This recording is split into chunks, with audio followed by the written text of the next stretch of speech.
Oke, bagaimana pandangan Ibu terhadap Kartini dan perempuan di Indonesia, Bu?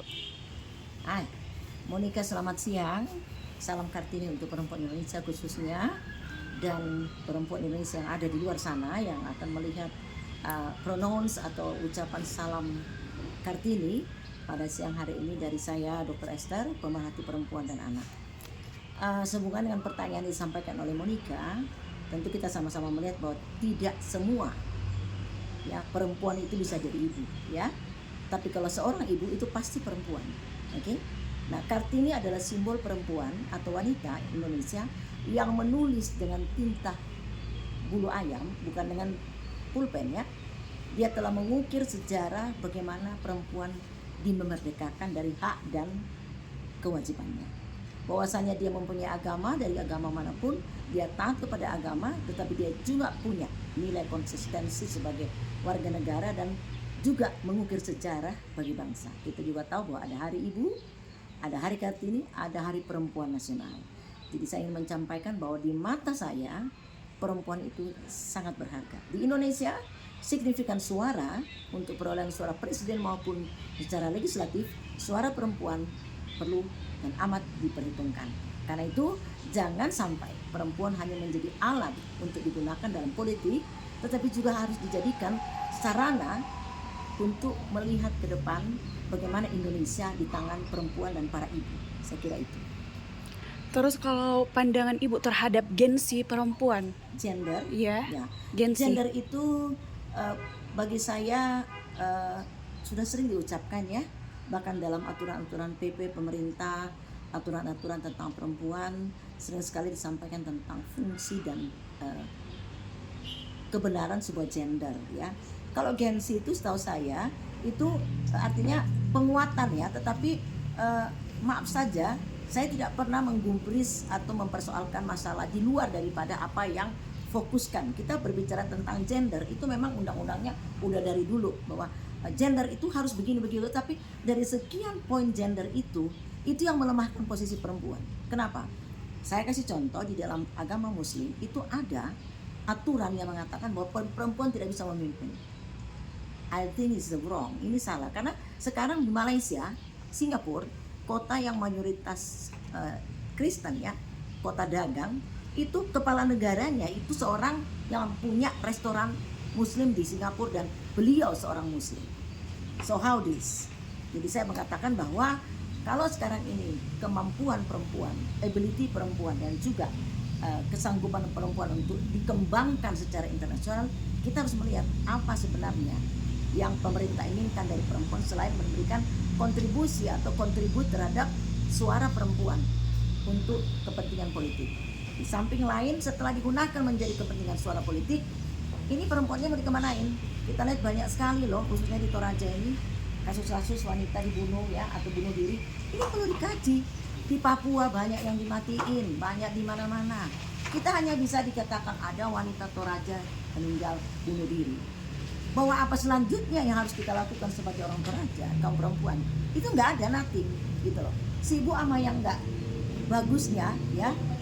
Kalau bagusnya itu ya memang harus kita lihat bahwa sejauh apa sebenarnya tindakan kita sebagai warga Toraja untuk melindungi kaum perempuan yang notabene adalah perjuangan Kartini bahwa hak dan kewajiban perempuan itu tertulis tersirat dalam hukum agama, tetapi secara negara dia perlu dianggap dan dihargai sesuai dengan nilai-nilai perempuan. Karena itu ada Departemen Perlindungan Perempuan dan Anak, karena dua elemen yang tidak bisa terpisah ya, bahwa ada ibu ada anak. Sehingga kadang-kadang orang mengatakan di balik seorang suami yang berhasil ada kekuatan seorang, the power of silent ya, kekuatan yang tersembunyi dari seorang istri. Saya kira begitu. Terus apa nih harapannya Ibu ke depan? Harapan saya khususnya untuk tanah Toraja dan Toraja Utara, secara khusus karena saya orang Toraja, saya ingin sekali melihat Toraja wanitanya dikagumi dunia ya, khususnya akhlaknya ya, karena kita punya Burake, itu simbol Tuhan yang harus kita lihat bahwa setiap perempuan itu seperti yang dikatakan oleh Maleaki bahwa wanita itu tidak ada wanita seperti orang lain yang engkau yang saya buat karena kau harus bangun pagi, mengurus istri anakmu, menyiapkan segalanya. Dan kita tahu bahwa Toraja ini 100% more, ya. Mungkin 100% penduduknya adalah Kristen.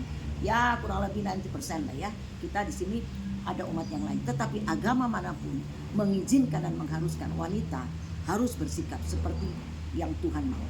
Harapan saya, jangan ada anak-anak Toraja yang nakal ya di kampung orang.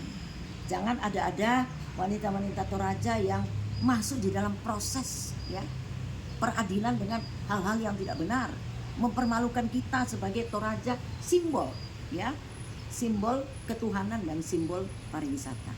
Bagaimana kalau orang bilang jangan pergi ke Toraja, banyak orang nggak benernya ya, jangan pergi ke Toraja, banyak ceweknya nggak betul.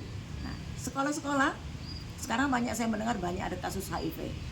Maka saya mohon semua instansi yang terkait ya atas ini, pimpinan daerah yang sudah terpilih, anggota legislatif yang di pusat maupun di daerah. Saya bukan anggota, bukan siapa-siapa, tapi saya punya hati untuk menyampaikan hari ini bahwa 21 April bukan hari biasa. Semua kita yang sudah dipilih rakyat ya, siapapun Anda, mari datang untuk membenahi apa yang sudah salah, kalau ada yang salah, dan membangun yang sudah baik, apa yang baik ya. Anak-anak kita di sekolah ya, harapan kita Kartini tidak bicara saja tentang potong kue, kebayaan, itu seremonial ya, itu udah nggak ada lagi itu. Kartini adalah Kartini yang betul-betul memperbaiki regenerasinya ya. Saya mendengar banyak hal baik di kepolisian maupun di peradilan, di mana-mana banyak kasus-kasus yang melibatkan ya, maaf saja ya, wanita-wanita Toraja entah di mana-mana. Saya mohon berbuat yang baik supaya Anda tidak disebut lagi di koran ada wanita Toraja mati bunuh diri, ada wanita Toraja telah melakukan ini kepada ini. Minta maaf, tolong, saya ingin dengar wanita Toraja telah pergi ke luar negeri seperti kami ini. Kami membangun komunitas di luar, tapi kadang orang nggak tahu loh bilang kita orang Toraja. Kenapa? Karena kita besar lahir di Jawa, tapi kita tahu diri untuk pulang ke kampung, membangun kampung kita. Nah, Toraja ini aset. Kalau saya bilang saya di Bali, saya nggak suka Bali. Kenapa? Terlalu banyak orang. Tapi kalau Toraja itu kita masih bisa melihat negerinya penuh dengan agriculture, banyak orang datang, pembesar, adakan perumahan. Kalau enggak kita malu. Karena sumber devisa itu ada di agriculture kita. Mau tanam pohon apa saja silakan, tapi pohonnya harus berkata-kata loh, harus ada hasilnya. Kemudian investor percaya, bangun infrastruktur yang baik, lepaskan ya, IWAPI, Ikatan Wanita Pengusaha Indonesia itu ada di mana-mana. Kalau itu ada, bangun Toraja dengan baik ya. Kita bukan menganggap enteng laki-laki itu, tapi pengusaha perempuan juga banyak juga perempuan yang pintar. Jangan takut menggunakan orang pintar. Anda tidak akan diinjak atau disaingi kalau dia punya Tuhan. Terima kasih. Salam Kartini, perempuan Indonesia maju. Shalom.